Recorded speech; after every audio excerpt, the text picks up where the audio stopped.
أعوذ بالله من الشيطان الرجيم بسم الله الرحمن الرحيم وإذ قال موسى او هر کله چې اویل موسی عليه الصلاة والسلام لفتاه خپل ځوان ته خپل ځوان شاګرد ته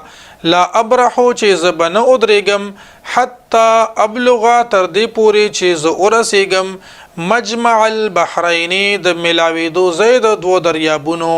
او امدی حقبا یا بروان یم تر ډیرو کلونو فلما بلغا پس هر کله چې دا دواړه ورسېدل مجمع بینهما زید ملاویدو د دواړو ترمنځ نسیا حوتهما نو هیر کړو دوی مې خپل فاتخذ سبيله پس اونی ولد سبيله لارخ پلا فی البحر په دریاب کې سربا پشان د سورنګ فلما جاوزا پس هر کلا چې دوی تیر شو قال لفتاه نو اویل د خپل شاګرد ته آتنا غدا انا روړه مونږ ته غدا انا ناشته زمونږه لقد لقینا من سفرنا خامخا په تحقیق سره اومندل مونږه ملو شو مونږه ته من سفرنا زمونږ د دې سفرنا من سفرنا هذا زمونږ د دې سفرنا نصبا تکلیف قال هغه اول ارایت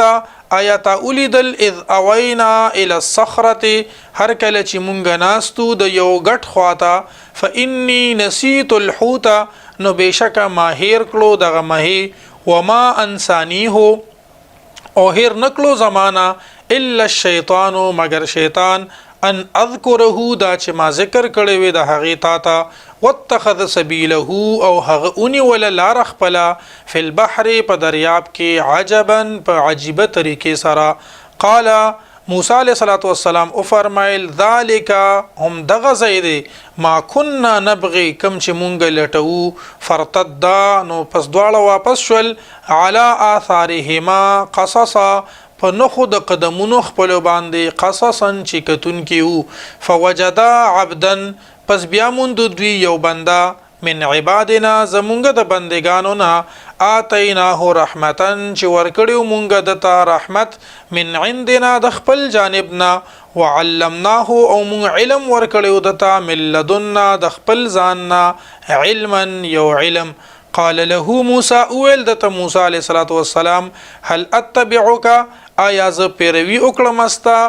علا ان پدې خبره تعلمني چې تزدکړې ماته مما د هغه سنا علمتا چې خودلی شوی دی تا رشدن سخېګړه قال د اویل انك لن تستطيع بشکتبا او نکړې شي معي زما سرا صبرا صبر وكيف تصبر او تب سرنګ صبر وکړي علامه په هغه سباندې لم تحط به خبره چې احاطه نه د کړي تا په هغه باندې د پوهېدو قال موسی علیہ الصلوۃ والسلام او فرمایل ستجدونی تزرد چې تب ما بیامومه ان شاء الله کچری الله اوغواړي صابرن صبر کوونکې ولا اعصي لك امر او زبا نافرمانی نکوم استاد کار استاد څه خبره قال د اویل فان اتبعتني پس کچریتا زما تابعداري کوي فلا تسالني عن شيء نو ته زمانه تپوس مکوا د سسیز په باره کې حتا احدث لك تر دې چې ز بیان کم تا منه ذکر د هغه ذکر